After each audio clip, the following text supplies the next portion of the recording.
Chris Crenshaw, and we are live from the 704 once again for the 33rd episode of the 815 Exchange. And ladies and gentlemen, it's March, and you know what time it is.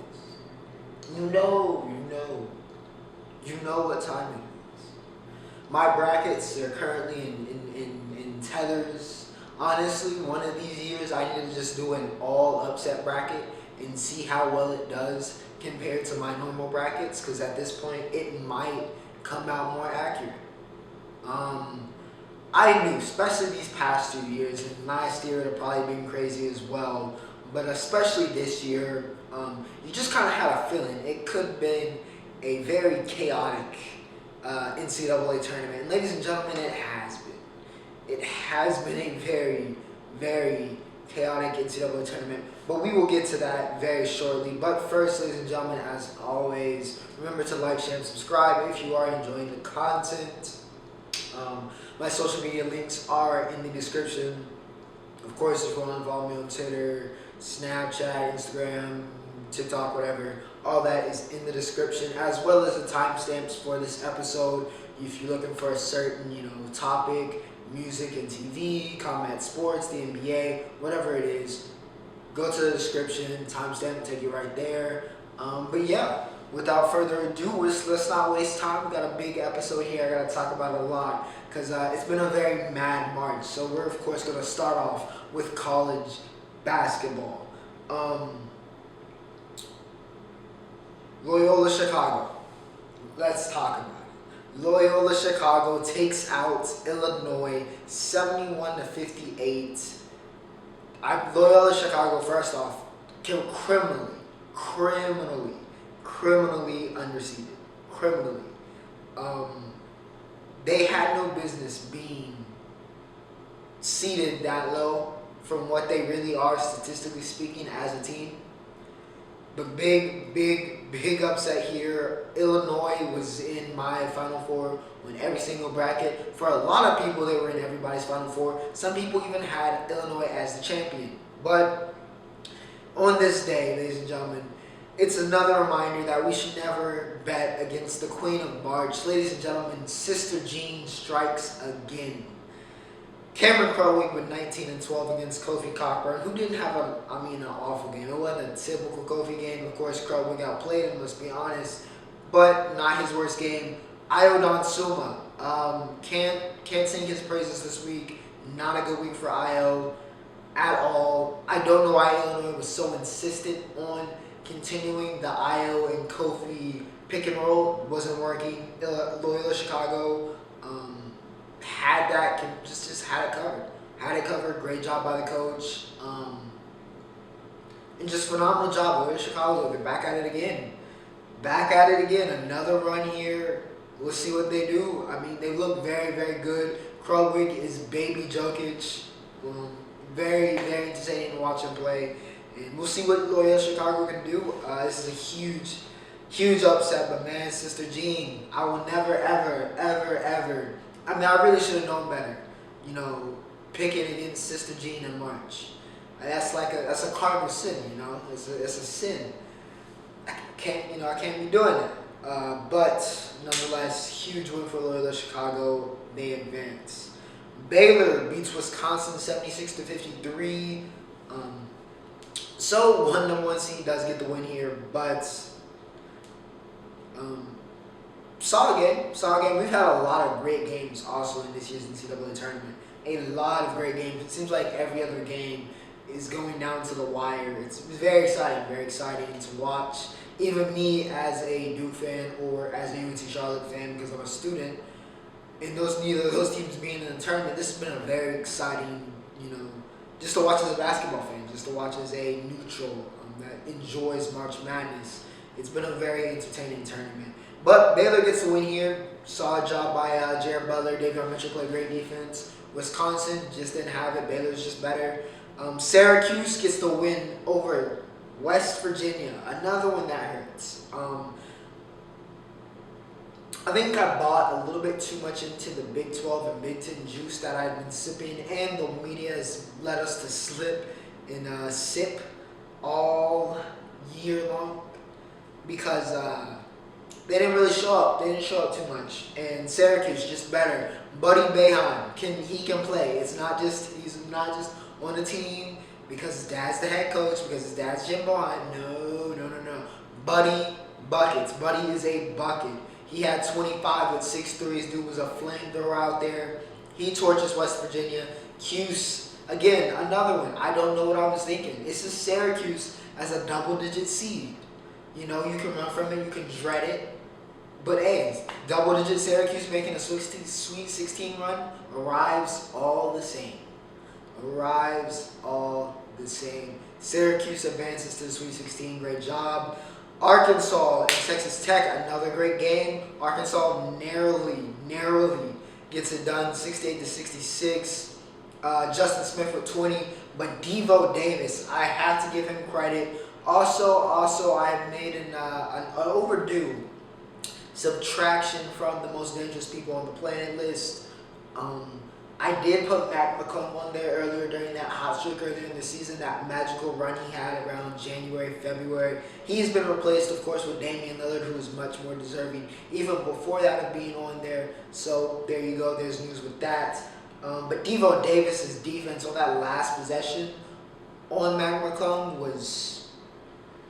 They should show that in tape around high schools everywhere of how to shut down a player in a clutch time situation. He was not about to let Mac McClung pull off some more under-minute Mac McClung stuff. It wasn't going to happen. He was draped on him like white on rice. It was like a cornerback shadowing a wide receiver the entire play. He denied him the ball the full length of the court, not from McClung not trying, because he definitely did. And Arkansas gets it done. Big win for them. Moses Moody and co. move on to the next round. Houston gets to win 63-60 over Rutgers. Another super close game. Rutgers had the lead going into the last 2 minutes, I believe. But Houston just came back. Dejan Giroux, I had to make sure I got that right. Heck of a performance. Had that problem with his hip. Not sure exactly if it was anything specific. May have just been like a bruise type situation, whatever, on the bone. But huge heart to just keep playing. Got a bunch of crucial buckets on the way on that comeback for Houston. Q-Dot Grimes, 22-9. This is what Quentin Grimes does. He's a bucket. He was a bucket in this game. Huge win over Joe Baker, Ron Harper Jr. in a very tough Rutgers team, but Houston gets it done.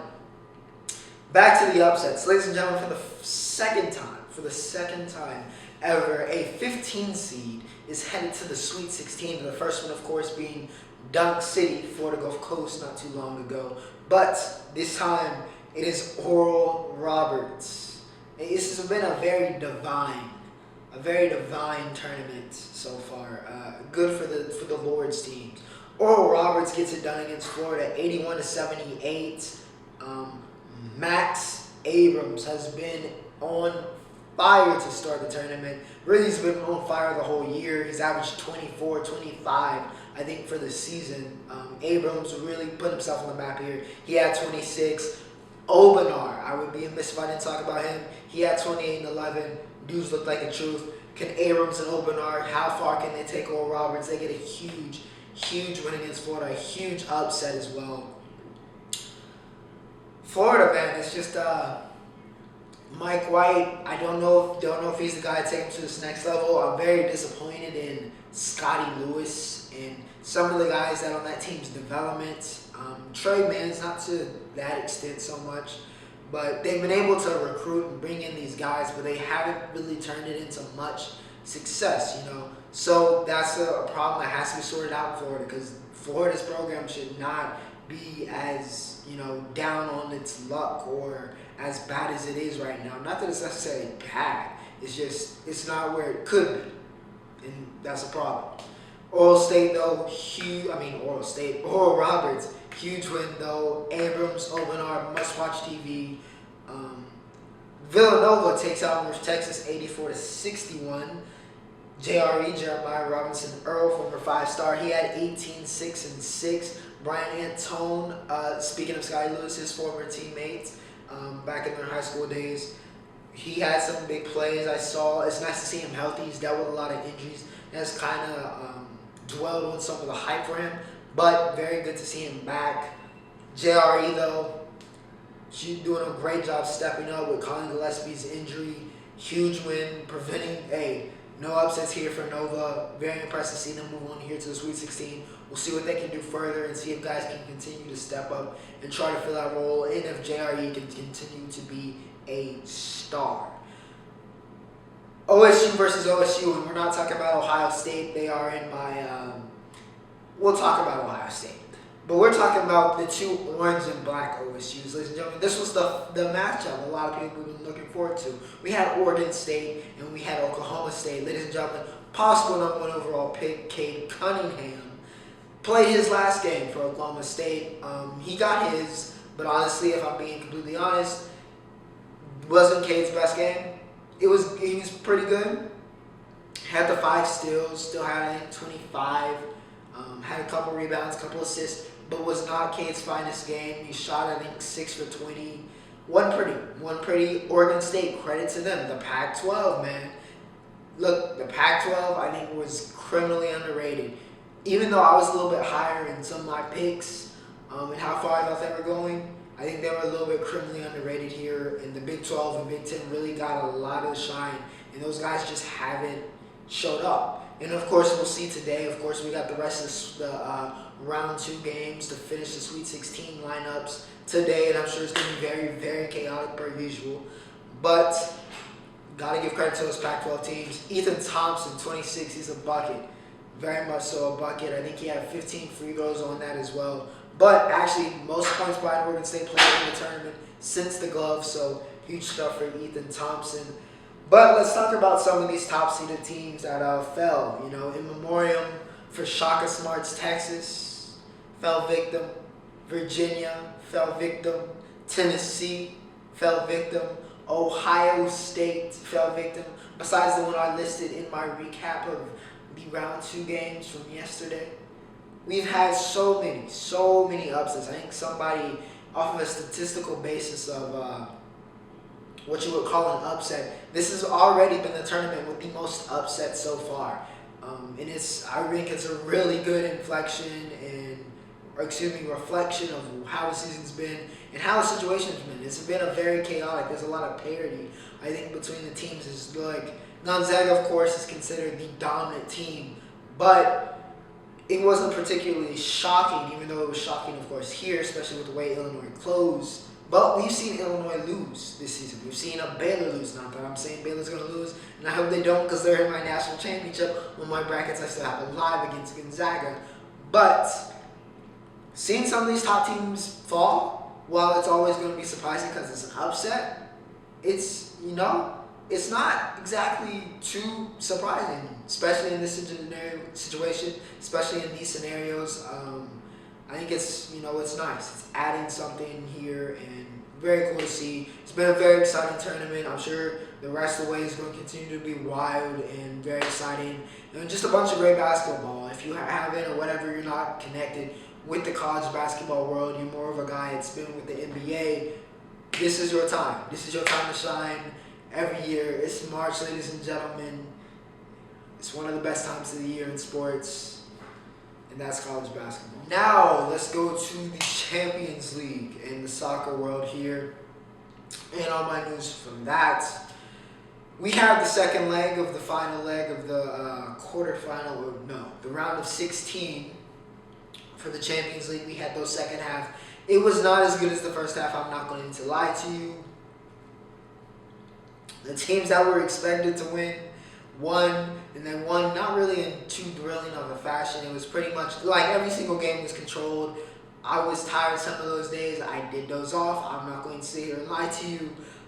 It wasn't the most exciting week in the Champions League, but here we go. Real Madrid gets the win over Atalanta, and of course moves on. They won on aggregate as well. Karim Benzema, one of the underrated superstars for Real Madrid. Honestly, over the course of his career, because he played in the shadow of CR7.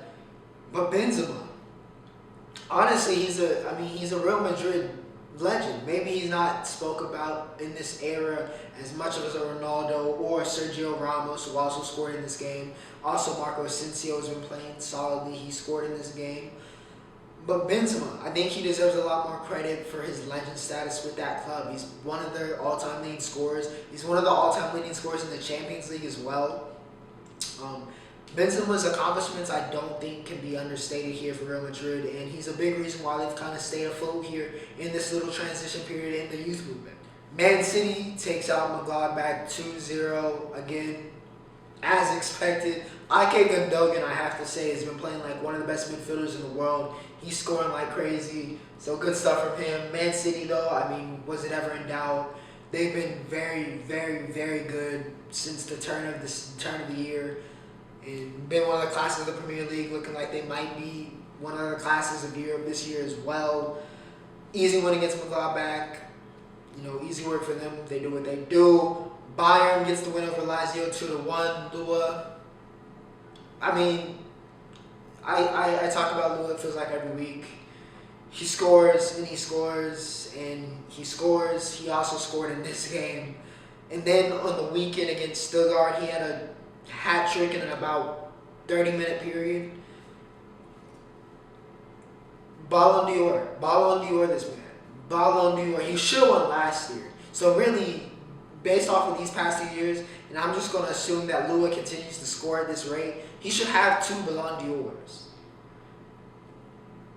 Playing like probably the best player, arguably the best player on the planet right now, Lua. He's a beast. He's an absolute beast. Bayern makes quick work of Lazio. They win on aggregate. Of course, Bayern moves on, and they would obviously be the heavy favorites here in the Champions League. Chelsea to close out. They get the win over Atletico 2-0. Very, very impressive performance by them. Hakim Ziyech is really starting to reach form. Thomas Tuchel has done work for this team. With all due respect to Lamps, he may even be a good manager one day. But it's been a difference with Tuchel. Chelsea still unbeaten since he's arrived. They make quick work of Atletico. Atletico never looked like they were in it. Suarez, no problem. Joao Felix, no problem. Simeone's tactics, no problem. No problem for Chelsea. Easy work. Pulisic, glad to see him starting to get back into it. Had an assist in this game. On the weekend, he won man of the match in the FA Cup semifinals. The FA Cup quarterfinals, which was nice to see for the American-born. Also for America, for Barcelona, Sergio Dest gets a brace in the Liga, first American to ever do that. The assist from Messi. Barcelona played a great game in that game. But yeah, shouts to Americans. Musai also committing to America. Great news for American soccer lately. We love to see it.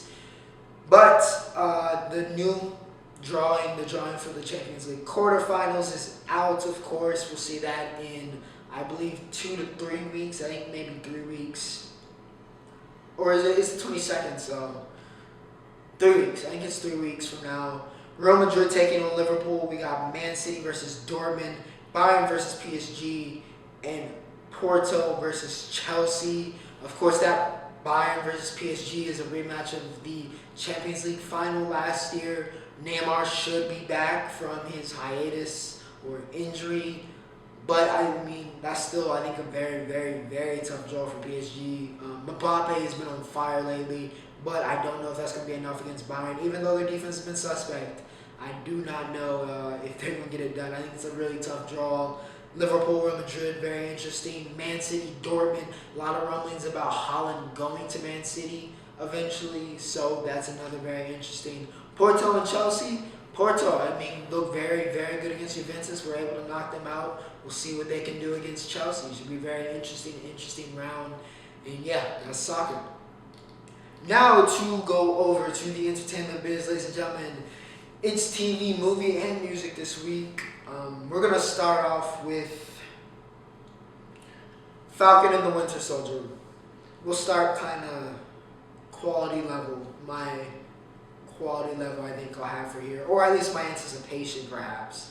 Falcon and the Winter Soldier. highly anticipated the return of the Marvel Cinematic Universe after a 1 week break after the brilliance of WandaVision. WandaVision was brilliant. That was great. I was very interested to see how Falcon and the Winter Soldier was going to come back.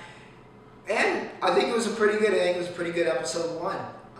The action is definitely there. Storylines are looking very interesting. It was a good episode. I'm very excited to see what happens next. Joker and Flores made his debut. Walker, I forget his first name. Walker, but the new Captain America, I can't believe they gave him a shit like that. It's just dirty. Absolutely dirty. We'll see how Falcon and what he can do to eventually get it back. It's going to be a very interesting storyline here. Bucky dealing with his PTSD. Very good episode. Very good episode 1. We'll see if it's better than WandaVision. I don't know. It's a pretty high bar. But Falcon and Winter Soldier, we'll see if they can do it. I'm having fun, though, watching these. Hopefully Loki, I think, which is the one that comes after this, continues this momentum. But yeah, Falcon and Winter Soldier, episode 1, very good. Snyder Cut. Actually, before I get to Snyder Cut, Attack on Titan. Attack on Titan episode 14 and 15. Of course, I recap episode 14, at least the first, well, it wasn't really the first half. It was really the first 90% of the episode, if I'm being honest. As we all know how short these episodes are of Attack on Titan, and we saw the situation with Zeke and Levi continuing their, this is a brilliant cycle of hate. Levi continues to put Zeke in straits, but we'll talk about that ending when I get there. But episode 14, I pretty much recapped everything. Levi then, kind of had him trapped. They're traveling. I don't know exactly where they're traveling either, but Levi keeping him alive for now. But while we did that, we did get some insight into Zeke's character, and honestly, it made him more likable. It made him more complex as a character, which is what I love to see. Seeing, what creates these character motivations, what makes these people who they are. And Attack on Titan does an incredible job of that. It really helps you get invested in each of the characters by knowing their upbringings, by knowing what got them there. That's why, even though I slander Gabby, some of it, with my heart, some of it jokingly on here, I do. I mean, she's an interesting character because of her background, and that's what's forming her character motivations. As aggravating as they can be, that's what they are. Zeke's not as Grisha Yeager has got to be one of the worst.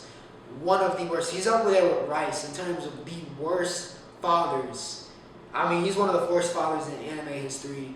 Probably one of the worst fathers. I mean, the trauma and the pain he has indirectly and directly caused his 2 sons is incredible, just by trying to live them through and pushing them onto his message.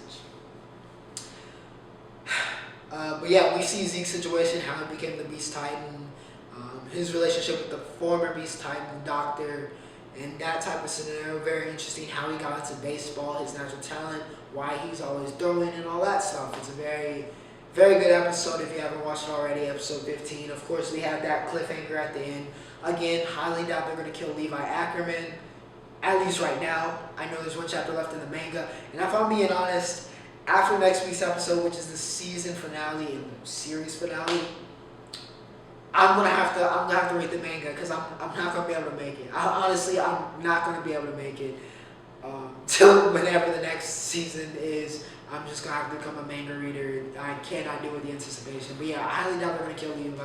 But very interested to see what happens. Is it gonna be Zeke versus Levi again? Did Zeke just commit suicide? I don't know. We'll see. Should be a very, very interesting season finale. And how we're going to fit it into 20 minutes, I have no idea. But we'll see. Now, ladies and gentlemen, before I get to the Snyder Cut, yes, one more TV show. I watched a lot of TV. I had a very quiet, last week I said I had the most busy week of my college life. This week I had a much lighter, a much more reasonable week, a much more relaxed week, which I much so enjoyed and took full advantage of. But I also got to finish Last Chance U, the basketball audition with ELAC and Coach John Mosley, who is a very likable coach. It was a very good season. I was a little bit skeptical moving away from football. and how it was going to be. And I knew Mosley wasn't going to be like Jason Brown or the EMCC, head coach. I knew it wasn't going to be like that. Buddy Stevens. I forgot his name for a second, but I got it. I knew it wasn't going to be like Brown or Stevens. He wasn't going to be like that. It wasn't going to be like that. I knew Mosley was going to be a lot more chill, though we did get to see a lot of his personality. And they were still very, very entertaining episodes. Joe Hampton, I remembered him faintly from the Oak Hill days. Deshaun Hyler, KJ Allen, who's still now at USC, Malik Muhammad, Zyler. It was very, very, very entertaining series. Honestly, highly recommend it if you haven't watched it. It was one of the best Last Chance U seasons, honestly, including the football ones. I think it was one of the best ones in terms of storyline and just kind of seeing what they would go through. It helped that ELAC was also very, very good. I totally forgot about the COVID thing, but it's interesting to see how that kind of came into play there at the end. Made for some very emotional moments, but very good season. If you haven't watched it already, highly, highly recommend. Last Chance U basketball. It was very good. Very, very excited to see what happens next. JUCO season did get canceled this year, so don't know how that's exactly going to go down. Might be 2 years before we see another season, but Last Chance U basketball, like I said, highly recommend it. Now, the Snyder Cut. Yes, ladies and gentlemen, it's been 4 years since 2017 and that, whatever you want to call Justice League, the theatrical cut or the Whedon cut came out. But I'm so much happier as a person now that the Snyder Cut came out. And it was leagues, no pun intended, better than whatever Joss Whedon did. It was way better. Way better. Way better. I'm going to give it, if I had to give it a rating out of 10, I would give the Snyder Cut probably about, honestly, a 9. I'd give it a 9. It was a very, very good movie. Even with the length, I broke it down into the little segments. I also didn't watch it all in one day. I think I got up to around about part 5, and then I had to shut it down for the day. Came back the next day, watched the rest of it. Snyder Cut, it was great. Flushed out the characters, like they said, for Ray Fisher's Cyborg, which was great. We'd love to see, honestly, I would love to see more of this universe, the Snyder universe or whatever. Even though I'm very excited about the other projects like Battinson and all that type of stuff. Very excited about that, and I think those are going to be phenomenal. But I do kind of wish Snyder would have been able to, see out his vision, even though some of his, decisions are a little bit questionable in terms of narrative and choices he makes around the characters. They don't always make sense, but I would have loved to see him, carry out his vision. I think as long as you have somebody to rein Snyder in a little bit, he can do really, really good work, especially with his talents with cinematography. Very, very, very talented. He's getting those shots, especially like that the black Superman suit, which was phenomenal.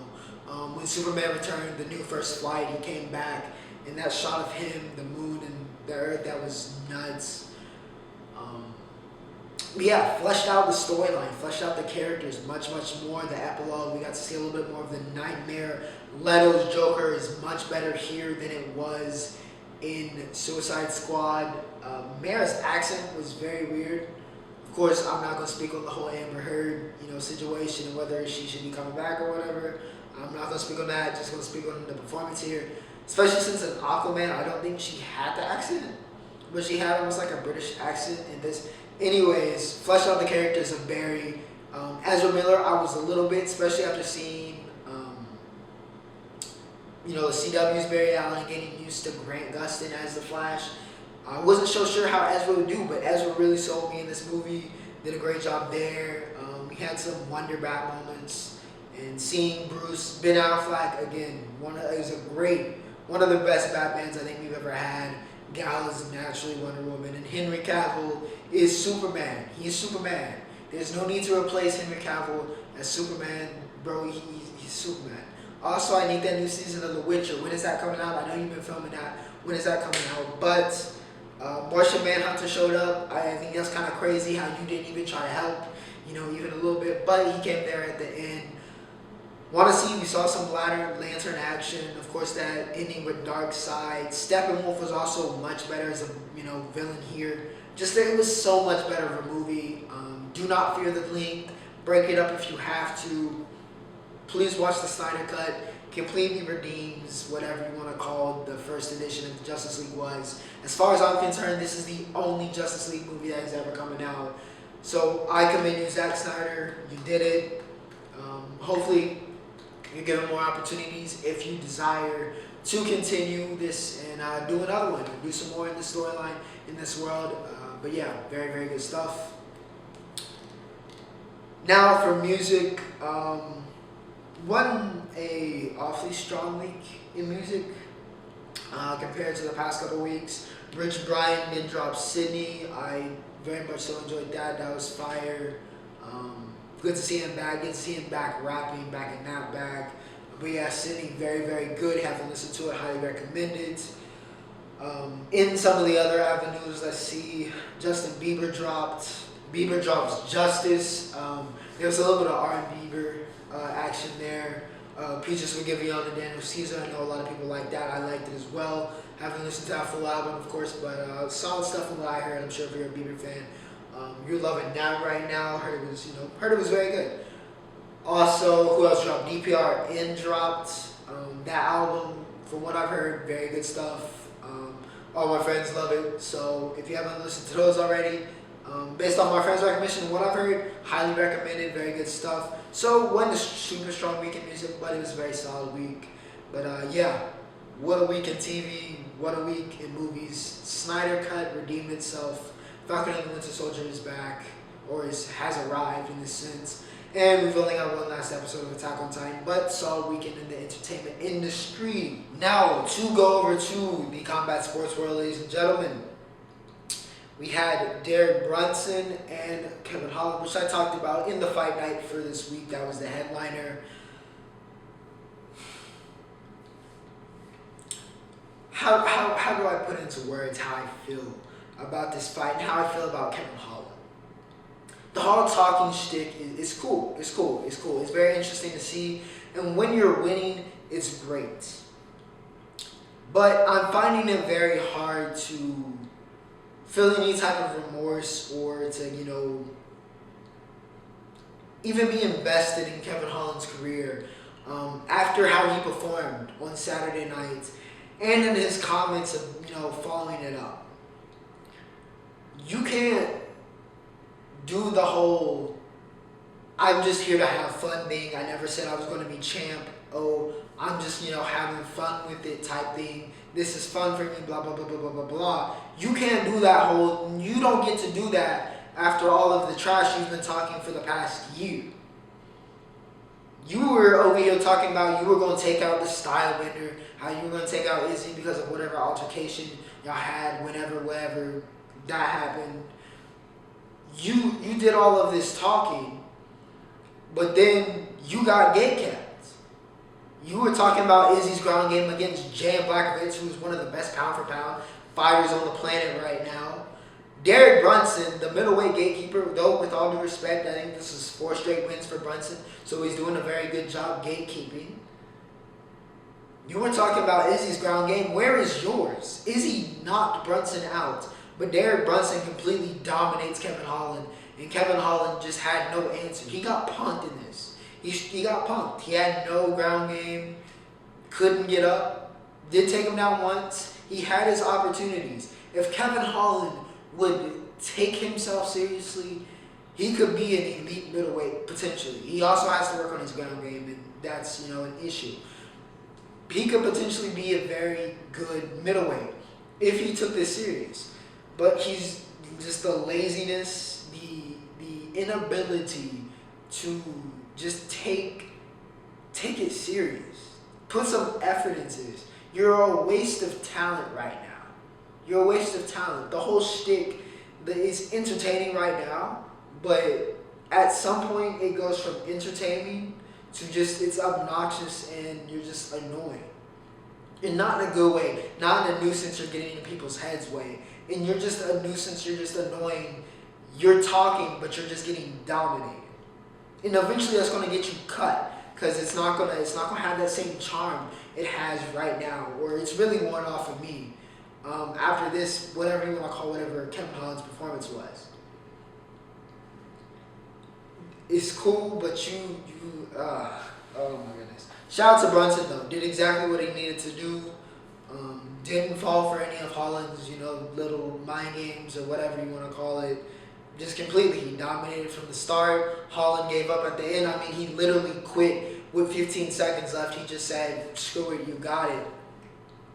I mean, nothing left to say, man. Nothing left to say. Holland, he ain't that dude. He's not what y'all were saying he was. Hype train derailed. Talk about UFC 260, which is this week. Highly anticipated, but it's lost some of it's lost some of its anticipation for me. Brian Ortega versus Alexander Volkovsky unfortunately had to be postponed because Vol got COVID, which sucks because New Zealand is taking COVID way more serious than we are. So, just an unfortunate situation there. Was very much so looking forward to this fight, especially with the last, edition of Ortega that we've seen. Hopefully they can get that soon. Hopefully Volk, doesn't have any lasting effects of COVID. Hopefully he's asymptomatic, and hopefully he can get back into the octagon very soon, and we can get that going, because I was very excited about that fight. But sucks to see that go away. However, we do still have the heavyweight championship on the line. Stipe Miocic, the baddest man on the planet, currently takes on who many people believe is the baddest man on the planet, and Francis Ngannou. We saw how that first fight went, a very tense first round, but Stipe eventually pulled away and was able to take out Ngannou. Let's see, it's going to be very interesting to see how Ngannou's leveled up. Of course, I will be watching all of the UFC embeddeds per usual, but it's going to be a very interesting fight. Can Ngannou claim the crown, or does Stipe continue to build on his legacy as quite possibly the greatest heavyweight in MMA history? Very intriguing. I think Stipe is going to take it. I just think he's better. Ngannou, we haven't really seen what else he's had in his bag. Of course, with him, all it takes is one shot. Not to say Stipe, can't get clipped and get taken out here. But I do know Stipe has a much more complete game. Even if Ngannou has leveled up to an extent, I still think Stipe's better. I think he gets it done similar fashion to the first time, and he remains king. You can tell me your predictions in the comments below, or what you think will happen. But yeah, that's combat. Well, actually, hold on. Boxing. Virgil Ortiz Jr., one of the top welterweight prospects. He fought this past weekend. He got the win, another knockout. He's not ready for prime time with the guys who I'm about to talk about, like Spence and Crawford, but very much so a rising prospect, and definitely one to look out for. Definitely looks like he's got that it. He's got that special being with him that's going to make him a contender and a future world champion not too long from now. But I have to talk about Errol Spence Jr. and Terrence Crawford. I don't know why this fight hasn't been made. I'm confused. I don't know the whole details, of course. I've only heard suspicions. Take the 50-50. Just take the 50-50. Y'all, this is one of the biggest fights you can make, not just in boxing, but the entire combat sports and fighting world. You're going to make millions and millions and millions upon millions of dollars regardless of this fight. Stop worrying about being the A side or the B side. Take the 50-50. If you're worried about, in this fight, if you're worried about being the A side and I have to be paid more because I think I've contributed, or I will contribute to for whatever reason you believe that you should be the A side, whoever it is, I don't know if it's Spence or Crawford, whoever's doing that argument, that tells me that you're not really about this life. You don't really think that you're the best welterweight or one of the best fighters in the world. Because that tells me you're ducking. You're scared. If money is an issue in this fight, and you're worried about I have to be compensated more than my opponent, that's the same essentially as you saying, it's like the old question of, how much money would it take you to get into the ring with a prime Mike Tyson?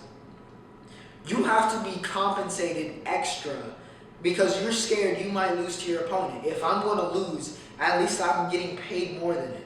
Because that's what it's coming off as. This fight isn't about money. You're going to make millions. You've already made millions. And you shouldn't. Hopefully you've been smart with your money and you're not blowing it at a ridiculous rate.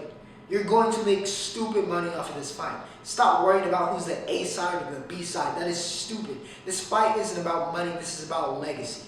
This is about your legacy. How do you want to be remembered? Money lasts a very long time, especially the generational wealth y'all have accumulated, the two of them, right? Money matters, of course. It's the most powerful thing in this world, right?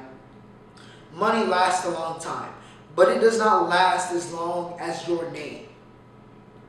How will you be remembered? How will people 80 years from now, when they think about this era for boxing, they're not going to think about how much money you made fighting Errol Spence Jr. or you made fighting Terrence Crawford or whoever. They're going to think about, who did you beat? What is your legacy? Where do you rank among the greatest welterweights and one of the greatest fighters of all time? That is what this fight is about. It's not about money. So it's very aggravating to see this constant bickering about who should get more. Take the 50-50. You should want this fight. If y'all are who y'all say y'all are, and y'all are the competitors that you claim you are, take the 50-50. Prove that you're the best. Prove that you're the A side. I had to get that rant off because it doesn't make any sense. Boxing fans, I'm sure you can sympathize. But I think it's so stupid. It's so stupid. Take the 50-50. This fight isn't about money. You're going to be making millions and millions and millions of dollars regardless, because this is one of the biggest fights in boxing and just combat sports in general. Stop listening. Stop ducking each other. It's so stupid. So stupid. But before I close out here, the last major topic for the day, of course, is the NBA. And I really don't have anything positive to say. This is the most miserable NBA segment I think I've done so far in my 33 episodes and however many months of me doing this podcast / show. This is the most tragic NBA segment I think I'll ever do, well, besides, some traumatic happening. This has not been a very happy week in the NBA. LaMelo Ball, Rookie of the Year favorites. I guess Anthony Edwards is going to win that. It's kind of similar to the Zion and Ja situation, if I'm being honest, to last year's what it's going to shape up to be. But Anthony Edwards, he's been on fire lately. Looks like he's going to take command as LaMelo Ball, right wrist fracture he's done for the season, which sucks. The Hornets have been in playoff position and fighting for a playoff spot. The Hornets have been very fun to watch. LaMelo has been great as a rookie. He's been very good to watch. He's showed a lot of potential. We've talked about it here on this podcast. But done for the season now. It concludes what was a very good rookie season. Hopefully he, heal up, rest up, and be ready for next season. But yeah, out for the season there. LeBron James, the best player on the planet, one of the greatest players of all time, and of course one of the MVP favorites. Ankle sprain. Now, Braun is done for a little while. High ankle sprain. Hopefully he can recover. I mean, it's Braun, but he is 36 now, so I don't know if he's still got that mutant gene. We'll see. Lakers, I was saying the previous weeks, they just need to rest AD till he's healthy. Now it's an interesting situation because you got to figure out a way to stay afloat. There's no Braun, there's no AD to really save you. This Lakers team isn't the same without those two, obviously. So I don't really, it's going to be very interesting to see what happens. I don't think they need to rush either one of them back unless that's an emergency situation, because of course their health and them being healthy for the playoffs is infinitely more important than the regular season. But yeah, tough situation for Lakers right now. More miserable news, the Rockets have lost now 20 straight. Steven Silas, I feel for you, brother. You looked absolutely miserable in that post-game press conference. Houston is down horrendous. They are down horrendous right now. I'm not sure if they're going to win another game at this point. It's bad. It's bad. 27 losses in a row, which is the record. Doesn't look too far off. Looks pretty attainable with how this Rockets team's been playing. Just Oladipo hasn't been what Oladipo was supposed to be. KPJ's been a bright spot, but he can only do it so much. Christian Wood has been hurt. It's just been misery. It's been misery in Houston. I remember when they had a better record after the Harden trade, but now it's just pain. Straight pain. Jokic, I guess, is now the MVP favorite. As we know, Braun is hurt, so I'll talk about them. They played the Pelicans. That was a pretty interesting game. 113 to 108. We'll see. Once again, can the Pelicans get higher? Can they make a run? They're 18 and 24. Can they build some momentum and crack into that playoff spot? There's a lot of teams sitting around that 50, that 500 mark. Can the Pelicans, can they make it in this year? Can they make that jump? B.I. and Zion both had 30 in this game against Denver, who are one of the best teams in the Western Conference. Jokic had a triple-double. He's got to be the MVP favorite here with Embiid and Braun out. Of course, we'll see what happens with the Nets. James Harden's been playing great. Again, I already talked about the Nets. Nothing really to say about them besides they should win the championship this year. But, yeah, not a very happy, not a very sad. It was a very sad week in the NBA. And hopefully there's some more joy and not so much injuries in the weeks to come. With that said, ladies and gentlemen, we have reached the Roundup. Yes, let's get straight to it. Here we have on the final, a little bit of my Roundup notes. NHL headed back to ESPN. ESPN making a lot of deals lately in the media. But the NHL is headed back to ESPN. We'll get some more coverage. McDavid and Matthews definitely probably going to get a bump here. Should be a very interesting case there. We get to see that great NHL theme music they have. ESPN has Barry Melrose going to get a lot more camera time. Should be a very interesting deal. That's hopefully beneficial for both parties, and we'll see how it goes there. MLB, where spring training is underway. Shohei OHTANI is back to playing double duty. He's hitting 600 from the bats, but he's also hitting 100 again pitching. Again, all I want really, I'm not even an Angels fan. I do really want to see a full season of OHTANI healthy and see how he can do batting and pitching and see what he can do as a two-way player. Makes him one of the most exciting in the game, makes him one of the best in the game. Just want to see him healthy and see what he can do. It's going to be a very, very intriguing, very interesting MLB season. After the half season last year, a lot of young players and a lot of young talent starting to hit those strides and become the superstars of now. We'll see how they can continue that momentum. And lastly, we had the NCAA Wrestling Championships. Spencer Lee wins 125 with no ACLs. Dude, he's a monster. Spencer's a monster. Hate that because the Olympics is coming up and he has no ACLs. But honestly, it was kind of a cool look, though. It was kind of a cool fit with the double, knee brace. But yeah, Spencer's a monster, bro. He's just a monster. 3-time national champ.